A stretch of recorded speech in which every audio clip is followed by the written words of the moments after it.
LandofIsrael.com and Israel National TV present Aryeh Abramowitz and Jeremy Gimpel.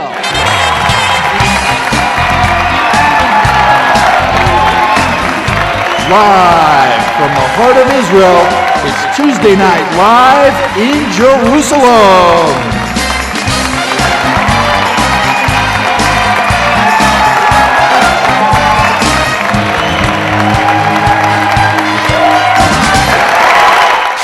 Welcome back to Tuesday Night Live in Jerusalem. Tonight, we're going to take a personal look at the heroes that went to Haiti, that risked their lives, that left their family, disease, an aftershock. All of that didn't matter. Our Jewish heroes left their security here to save those in need. And tonight, we have a chance to meet them.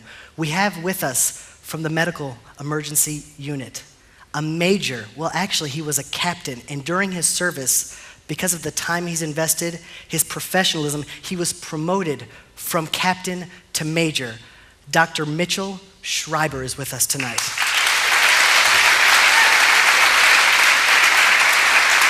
We have with us as well the Chief of International Operations for ZAKA, International Rescue and Recovery. He's a senior paramedic, and he as well is a hero that has just returned from Haiti. So please join us in welcoming our heroes. So now we do the hugs, Doctor. We do hugs here. All right.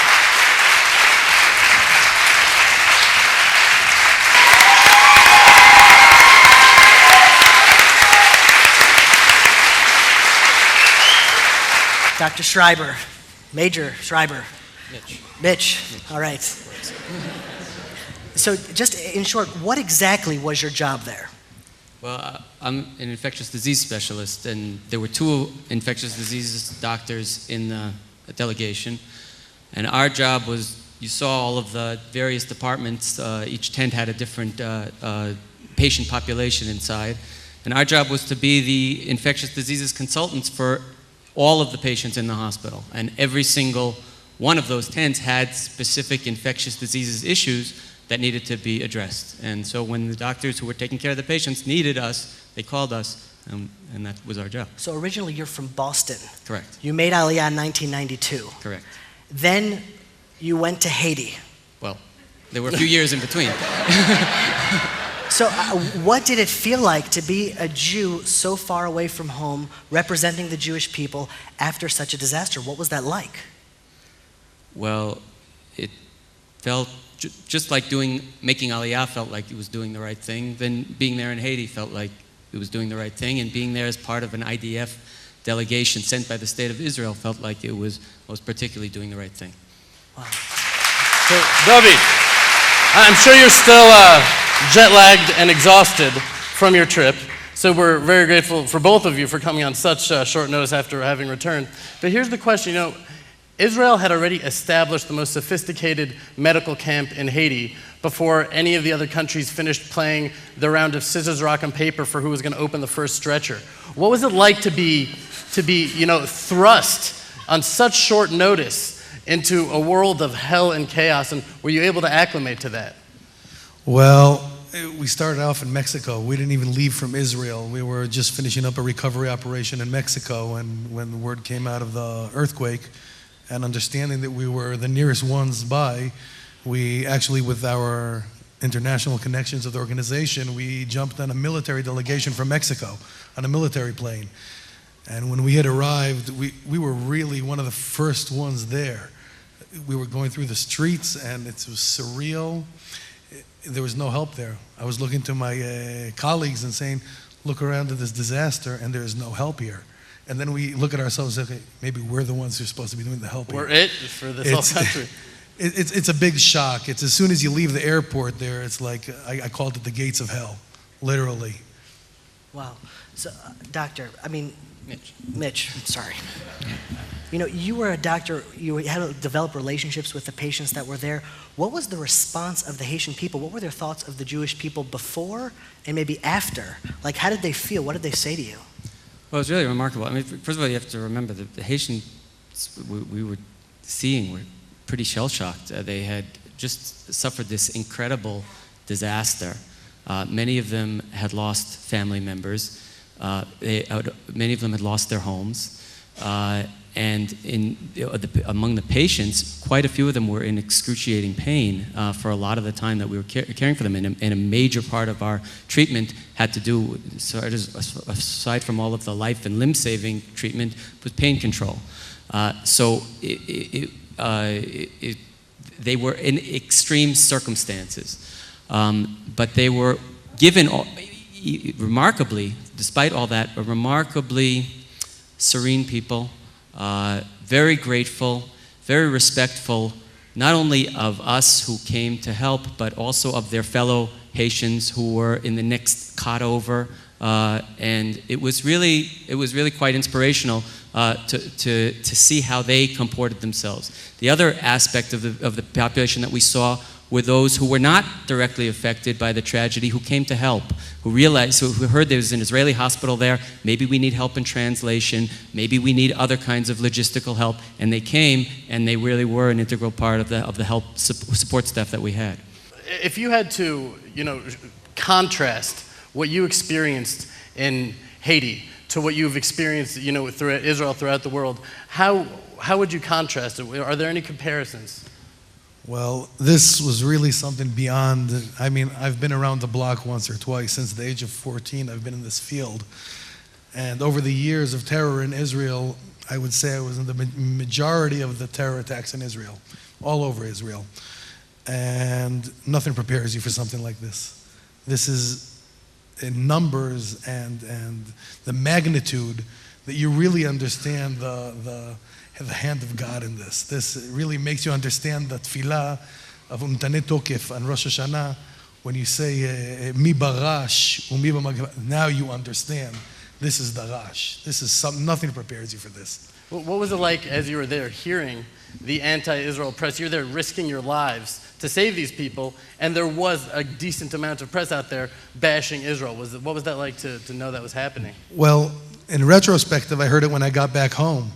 Out there, I did not bump into any journalist or anyone that had anything bad to say about Israel. Everywhere we went, and we were out in the city working on different sites, everywhere we mentioned that we're from Israel, the smiles came upon the faces, hugging us, kissing us, saying you came across the world for us.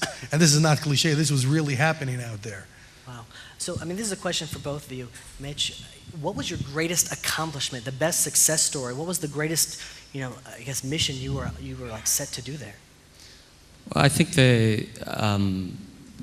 just the being able to, for the IDF, being able to respond to the call of that the state put out, to get there and to set up as quickly as possible the best possible medical facility that we could, and to save as many lives as possible. That was the mission, and I was just thoroughly impressed with the way it was carried out. For me personally, it was very humbling because I was surrounded by all these superstars who, as a doctor who's never wielded a scalpel since medical school, seeing all of these surgeons performing really genuinely life-saving, limb-saving surgery every minute of every hour of every day. Just to be a part of that for me, it was a phenomenal privilege. First of all, regarding the hospital, we were working with the other rescue units from around the world. And as soon as they started transferring patients to the Israeli hospital and seeing it, the feedbacks that we were getting in the field from Brazil units, Americans, they were from Germany, from even Qatar delegation there. They were all saying amazing things about the hospital. But my high moment was just a very, very, that's what we went there for. At the end of the first day that we were there, this was 12 hours of work on the site of this university, 8 people were pulled out alive. 6 of them walking. Wow.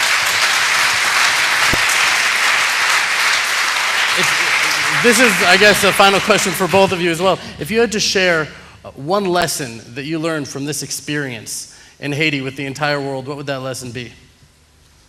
Doctor. Please, doctor.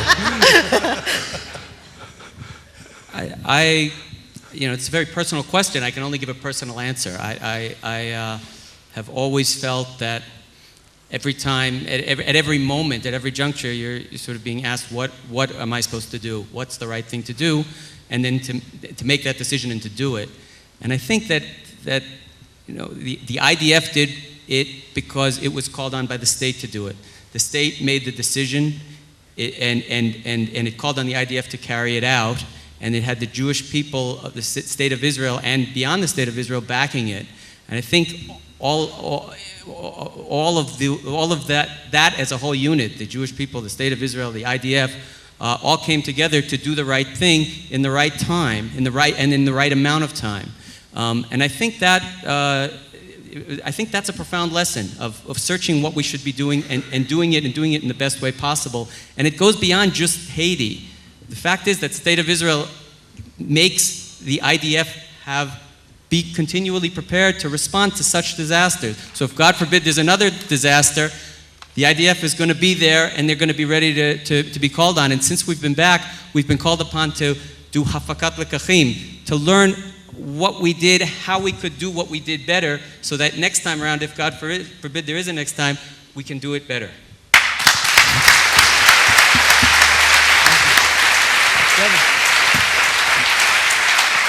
Well, as a ZAKA volunteer, that's many years in the field, once again, dealing with these disasters. In the field, we work on autopilot. We close ourselves off and do what we need to do, because the smells, the sounds, everything that's going on around you is very empowering. If you let it take over, then you're gone.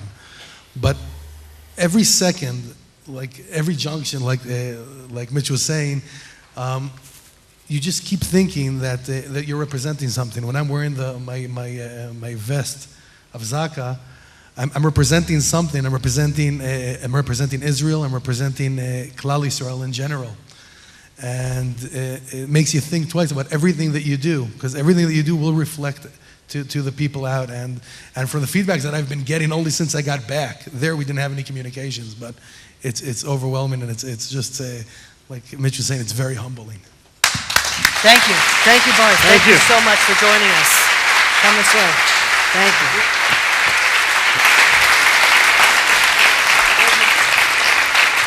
For a moment, I just pretended like that was all for me.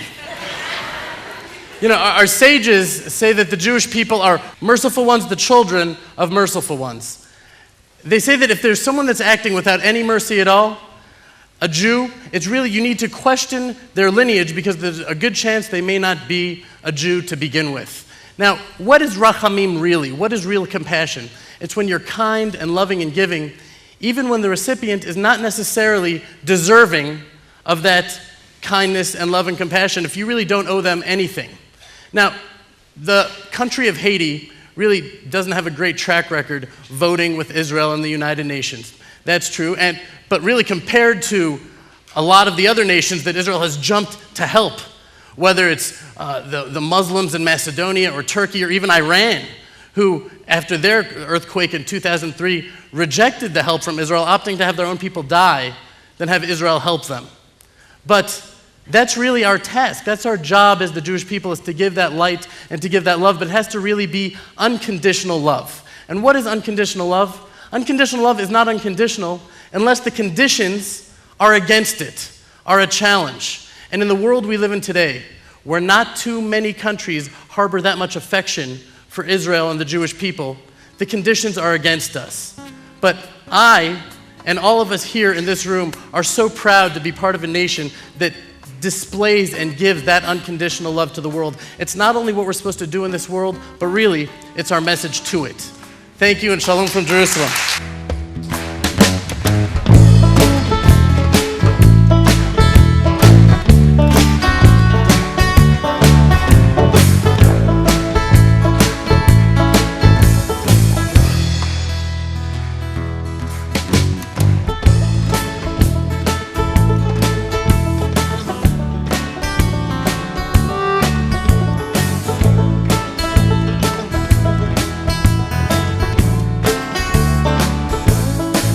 I wanna say to my sisters and my brothers,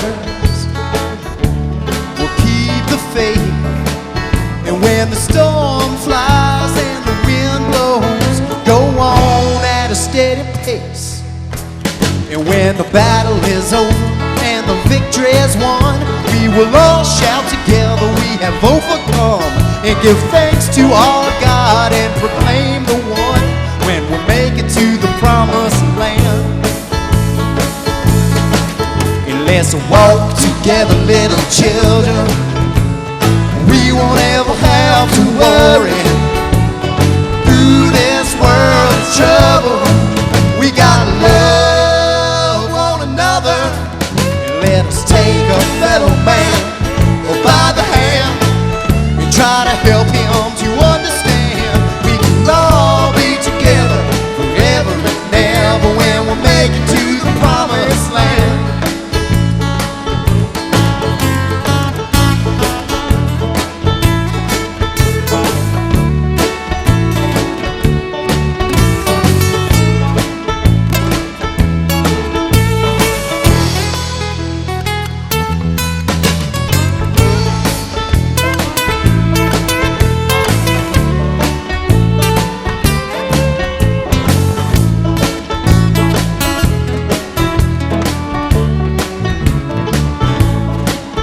Well, the Bible reads, thou shalt not be afraid of the terror by night, nor the arrow that flies by day, nor of the pestilence that walketh in the darkness, nor of the destruction that waiteth in the noonday yard.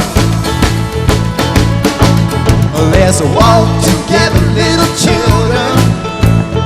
We don't ever have to worry through this world of trouble. We gotta love one another. Let us take a fellow man by the hand and try to help him to understand. We can all be together forever and ever when we make it to the promised land.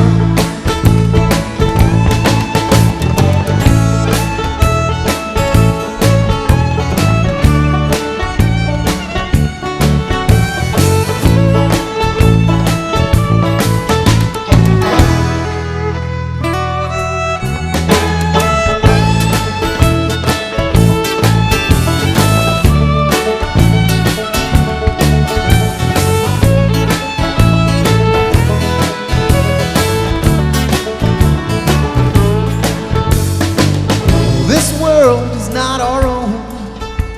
We're only passing through. The trail is all made up, Lord, well beyond the blue.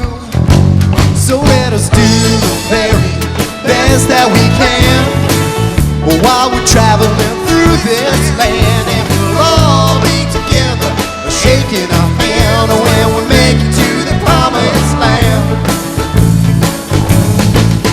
Let's walk together, little children. We don't ever have to worry through this world of trouble. We gotta love one another, and let us take a fellow man by the hand and try to help him to understand. We can all be together forever and ever when we make it to the promised land. We will make it to the promised land. Make it to the promised land. Swing. Make it to the promised land, little children. Make it to the promised land. We will make it to the promised land. Make it to the promised land. We can all be together forever and ever when we make it to that promise land.